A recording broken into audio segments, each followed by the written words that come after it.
God calls Moses. A long, long time ago, God's people were living as slaves in Egypt. They worked very hard, were mistreated, and cried out to God for help. And God heard their cries. He had a plan to free them, and that plan began with a man named Moses. Moses didn't live in Egypt. He had fled from there many years earlier and was now living in the desert, taking care of the sheep of his father-in-law, Jethro. One day, while leading the flock, Moses came near a mountain called Horeb, also known as the Mountain of God. Suddenly, Moses saw something very curious. There was a bush, a kind of shrub, that was on fire.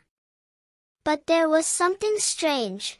Although it was in flames, the bush was not burning up. Moses was very intrigued and decided to come closer to take a better look.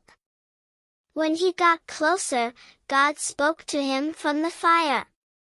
Imagine how surprised and even a little scared Moses must have been. God called out, "Moses! Moses!" And Moses answered, "Here I am." God said, "Do not come any closer. Take off your sandals, for the place where you are standing is holy ground."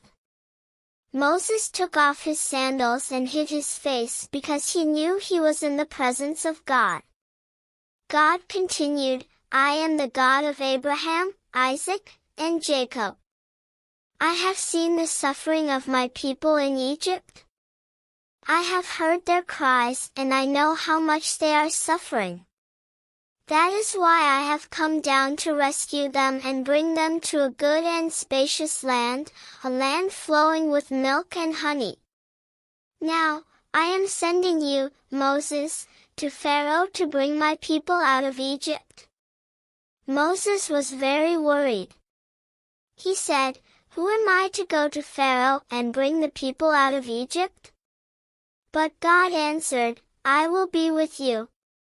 And when you have brought the people out of Egypt, you will worship me on this mountain as proof that I was the one who sent you."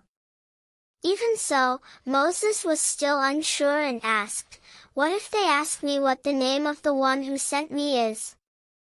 What should I say?" God answered, "I am who I am. Tell the people that I am sent you. And also tell them that the God of Abraham, Isaac, and Jacob sent you to free them."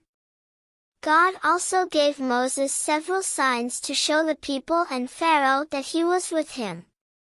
For example, God turned Moses' staff into a snake and then made it turn back into a staff. He also gave Moses the power to perform miracles so that everyone would believe him. Even so, Moses was still afraid and said, "But Lord, I am not good at speaking." God replied, "Who gave man his mouth? Who makes him deaf or able to see? Is it not I, the Lord? Now go, and I will help you speak and teach you what to say." Finally, God allowed Aaron, Moses' brother, to go with him to help. So Moses trusted in God and accepted the mission to free the people. And this is the story of how God called Moses for a very special mission.